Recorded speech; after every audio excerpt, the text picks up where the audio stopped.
Hi guys, Jay here from the Vault. I just wanted to do a quick emergency video, about the Micah Parsons trade. So if you haven't seen the news, he was traded today from the Cowboys to the Green Bay Packers for 2 first-round picks and a 29-year-old nose tackle named Kenny Clark, who's a very good nose tackle in fairness, but he is a nose tackle. First of all, I think the first elephant in the room is the just terrible value they got. Micah Parsons is a generational talent.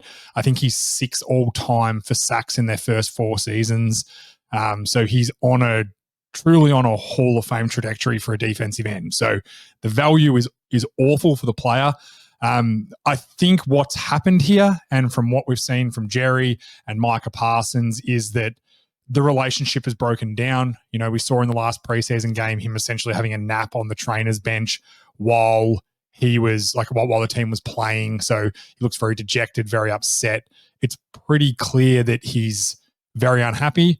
And I will say, I think on the podcast a couple of weeks ago, I said that, I lose respect for these players, and the Myles Garrett scenario is the prime example where they make posts about leaving and they're done and they're never coming back for the team, and then they end up just taking the money and coming back.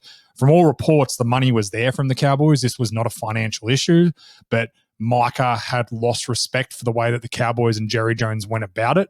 And I think this is a real turning point for the Dallas Cowboys, because this is the first time we've seen a player actually say, it was CeeDee Lamb and Dak Prescott the last couple of years, and we've finally seen a player go, you know what, I don't care what you're paying me. Anyone's going to pay me.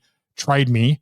I'm not playing for you, and kind of force the hands of the Dallas Cowboys. And as much as I'm disappointed Micah Parsons won't be a Dallas Cowboy anymore, I can respect him for the fact that he essentially stood on business and said, I'm not coming back.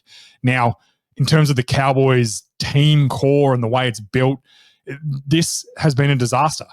2 years ago, Dak Prescott was almost an MVP.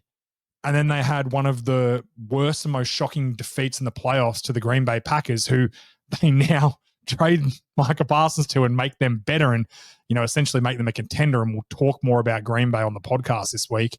But I think the Cowboys have really lost their way. And the only way I can frame this, that what they're planning on doing, and this now almost has to be the plan, they've realized that the Prescott contract was stupid.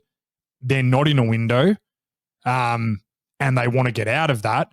And they're now trying to get as much capital as possible, rebuilding the offensive line in the last couple of drafts, bringing obviously CeeDee Lamb long-term, bringing in Pickens, who they might do a long-term deal now with because they've quite clearly got the cap after the Parsons deal's fallen apart, and then look to move on from Dak Prescott, tank this year, get a top pick, try and get a new quarterback, and start fresh with a good team talent and a war chest of draft picks. It's the only way I can really see it. But at the end of the day, trading for 2 first-round picks, which are most likely, barring any sort of terrible injury or terrible collapse from the Green Bay Packers, they're most likely going to be a playoff team. So you're looking at somewhere from pick 20 to 32. That's where this pick's going to be. And I don't think the value is there for a generational player like Micah Parsons is. I want to thank everyone for reaching out to me. I am okay. I'm not that upset. I'm a pretty realistic supporter. I understand what happens in these situations.